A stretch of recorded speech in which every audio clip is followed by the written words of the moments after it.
اعوذ باللہ من الشیطان الرجیم بسم اللہ الرحمن الرحیم سورہ طور۔ آج پہلا سبق ہے، مکی صورت ہے، 49 آیات اور 2 رکوع پر مشتمل۔ والطور، قسم ہے طور کی،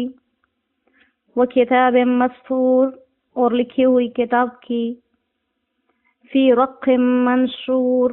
کشادہ ورق میں، والبیت المعمور، اور قسم ہے آباد گھر کی، والسقف المرفوع، اور اونچی چھت کی، والبحر المسجور، اور ابلتے ہوئے دریا کی، ان عذاب ربک، بے شک عذاب تیرے رب کا، لواقع، واقع ہو کر رہے گا، ما لہ من دافع، اس کو کوئی بھی ہٹانے والا نہیں۔ صدق اللہ العظیم۔ سورہ مبارکہ کی ابتدا میں چند قسمیں کھائی گئیں، اور یہ بات بار بار گزر چکی ہے کہ جب بھی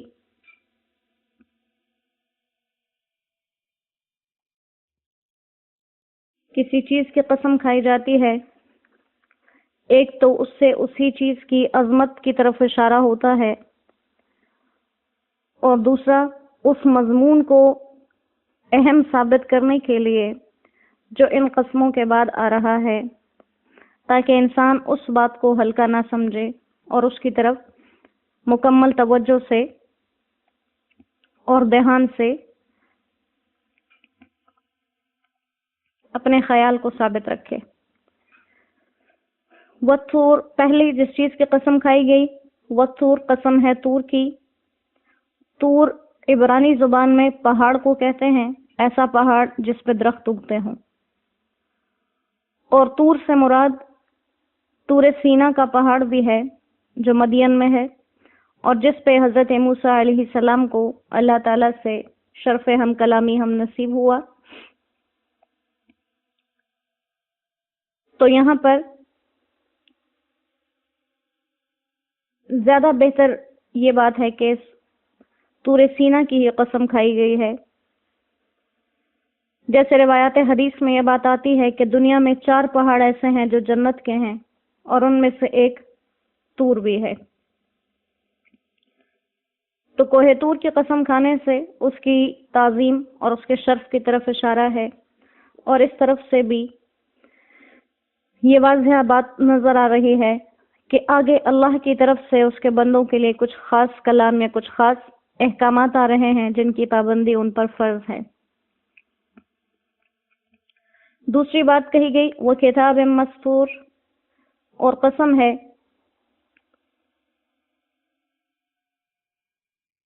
اس کتاب کی جو لکھی ہوئی ہے، اور کس چیز میں لکھی ہوئی ہے؟ فی رق منشور، کشادہ اوراق میں۔ تو یہ کتاب جو ہے لکھی ہوئی، اس سے یا تو یہی قرآن مجید مراد ہے جو اللہ کی طرف سے مسطور ہے، اور یا اس کا مطلب لکھی ہوئی کتاب سے انسان کا نام اعمال ہے، جس میں اس کے اچھے برے تمام زندگی کے اعمال کا ریکارڈ موجود ہے۔ تو لہٰذا اس کو ذکر کر دیا کہ ایک ایسی کتاب ہے جس میں انسان کے سارے اعمال لکھے گئے ہیں۔ رق کہتے ہیں باریک کھال کو، جو لکھنے کے لیے کاغذ کی جگہ استعمال کی جاتی تھی، اور مراد اس سے وہ چیز ہوتی ہے جس پر لکھا جائے، اس لیے ترجمے میں اس کو کاغذ بھی کہتے ہیں کہ جو لکھی ہوئی ہے کاغذ میں۔ تو چونکہ اس دور میں کاغذ نہیں ہوا کرتے تھے، تو اس وقت میں چونکہ لکھنے کے لیے کاغذ نہیں ہوا کرتے تھے، مختلف چیزیں استعمال کی جاتی تھی، جیسے لکڑی کے تختوں پہ لکھا جاتا، یا مختلف درختوں کے بعض ایسے پتے ہوا کرتے تھے جن سے لکھنے کا کام لیا جاتا تھا، یا چمڑے کے باریک کاغذ سے بنائے جاتے تھے اور ان سے لکھا جاتا تھا۔ تو یہاں پر اسی چیز کا تذکرہ کیا کہ ان سطروں کی قسم ہے جو لکھی گئی ہے، اس کے بعد اگلی قسم کھائی والبیت المعمور، آباد گھر کی۔ بیت المعمور آسمان کے اوپر فرشتوں کا کعبہ ہے، جو دنیا میں بنے ہوئے اس کعبہ مبارک کے اوپر بالکل اس کی سیدھ میں بنا ہوا ہے اور 7ویں آسمان پر ہے۔ بخاری اور مسلم کی حدیث میں یہ بات لکھی ہوئی ہے کہ شب معراج میں آپ صلی اللہ علیہ وسلم جب 7ویں آسمان پر پہنچے تو آپ صلی اللہ علیہ وسلم کو بیت معمور کی طرف لے جایا گیا، اور اس میں ہر روز 70,000 فرشتے عبادت کے لیے داخل ہوتے ہیں۔ پھر اگلے دن اگلے 70,000 فرشتوں کی باری ہوتی ہے، اور جو ایک دفعہ فرشتے یہاں آتے ہیں دوبارہ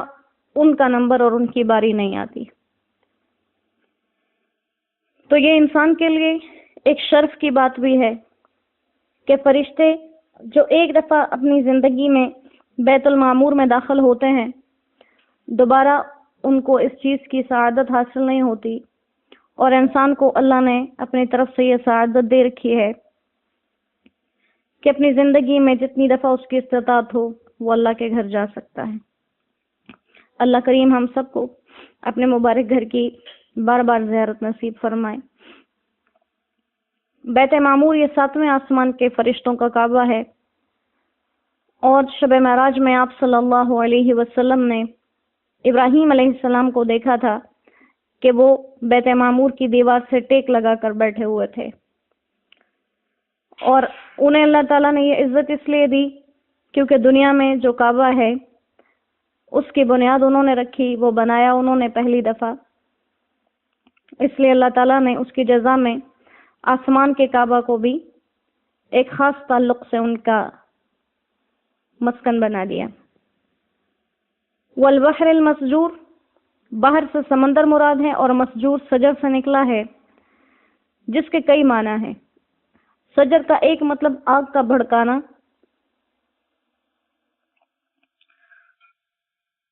تو بعض مفسرین فرماتے ہیں کہ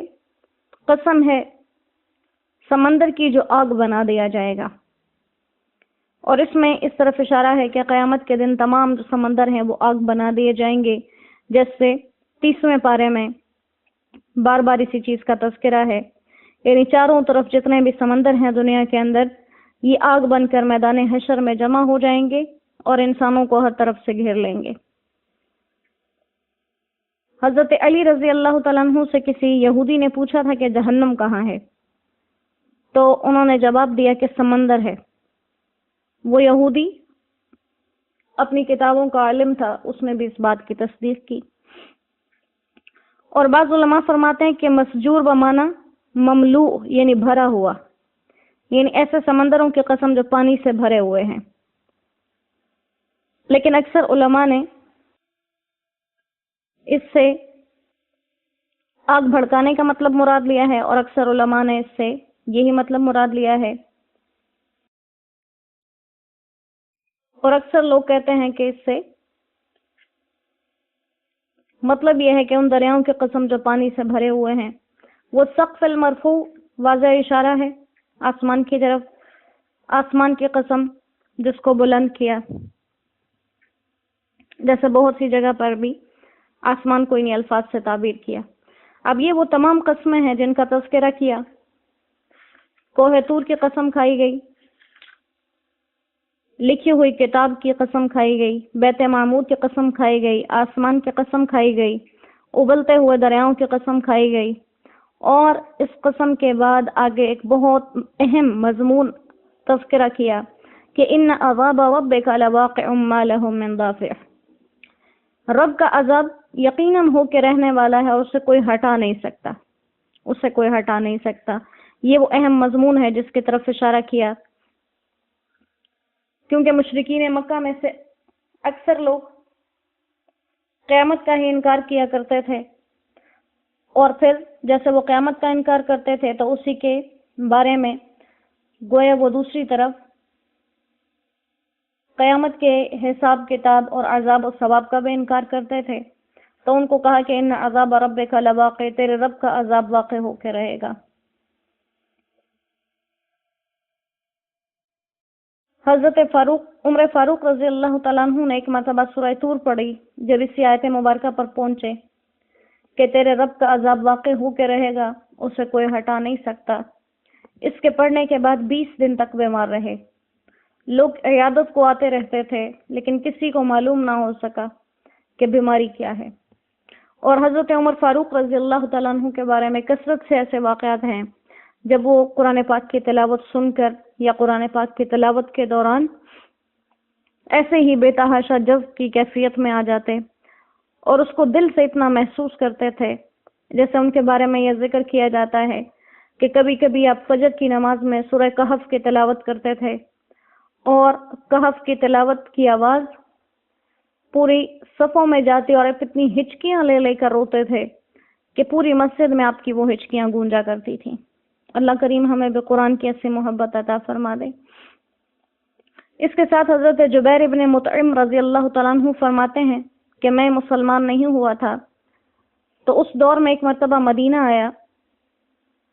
کہ آپ صلی اللہ علیہ وسلم سے بدر کے قیدیوں کے بارے میں کچھ گفتگو کروں۔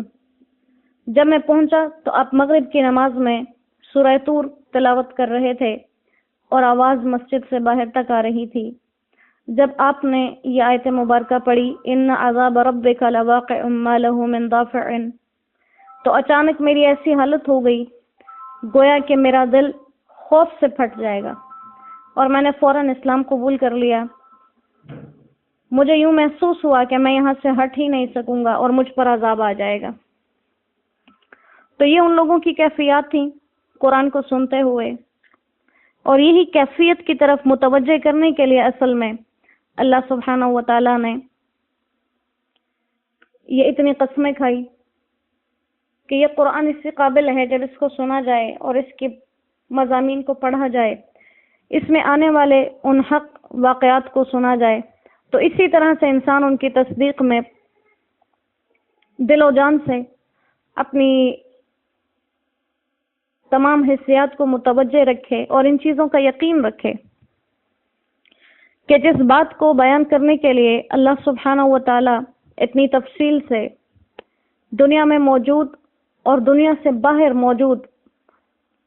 اہم چیزوں کی قسمیں کھاتے ہیں، یقیناً وہ معاملہ بہت ہی سخت ہوگا، اور یہ رب کے عذاب کا معاملہ ہے جس کا تذکرہ ہم پچھلی بہت سی صورتوں میں بار بار سن چکے ہیں، پڑھ چکے ہیں، اور یقیناً وہ اتنا بڑا عذاب ہے، اس سے ڈرنے کے لیے ہر انسان کو اہمیت کے ساتھ ضرورت ہے کہ وہ اس چیز کی طرف متوجہ رہے اور اللہ تعالیٰ سے ان چیزوں سے پناہ مانگے جو اتنی سخت ہیں، جن کے بیان سے پہلے اللہ تعالیٰ اتنی اہمیت سے توجہ دلا رہے ہیں۔ اللہ کریم ہر انسان کو ہم سمیت موت سے پہلے موت کی تیاری کی توفیق دے، کیونکہ مرنے کے بعد تیاری نہیں ہو سکتی۔ موت سے پہلے موت کی تیاری ہے، جیسے دنیا میں ایک عام سا دستور ہے، کسی بھی تقریب کی تیاری تقریب سے پہلے ہوتی ہے، تقریب کے بعد نہیں ہوتی، ایسے ہی موت کی تیاری موت سے پہلے ہے، موت کے بعد نہیں۔ اعمال کے لیے اللہ تعالیٰ نے دنیا میں موقع دیا ہے، قبر میں موقع نہیں ملنے والا، میدان حشر میں نہیں ملے گا۔ لہذا جو کام ہم نے کرنے ہیں دنیا کے اندر، اسی کو اپنے فائدے کے لیے ہم استعمال کریں گے۔ اگر یہ ہمارے ہاتھ پاؤں انہیں ہم فائدے کے لیے استعمال کریں تو یہ فائدہ بن جائے گا، اگر ہم ان کو نقصان کے لیے استعمال کریں تو نقصان بن جائے گا۔ سمجھ اچھے اور برے کی اللہ سبحانہ و تعالیٰ نے ہر انسان کو دے رکھی ہے۔ اللہ کریم ہم پر آسانیوں والے معاملے فرمائے، اور جتنے اہم بات کی طرف اللہ ہمیں متوجہ کر رہے ہیں اس کی اہمیت کو، جو یقیناً ہم سب کے دل میں ہے، ہم بحیثیت مسلمان ان چیزوں کو مانتے ہیں، لیکن مانتے تو ہیں، اس کی تیاری نہیں ہے۔ اللہ کریم ہمیں تیاری کی توفیق عطا فرما دے، اور اسی طرح سے ہمارے دل میں اس کی حقیقت کو جما دے، تاکہ جب وہ حقیقت جمے تو ہم اس کے مطابق بہترین اعمال کر سکیں اور اپنے اللہ کو اپنی بندگی کا حق ادا کر کے دکھا سکیں۔ وما علینا الا البلاغ وآخر دعوانا ان الحمد للہ رب العالمین۔ السلام علیکم ورحمۃ اللہ وبرکاتہ۔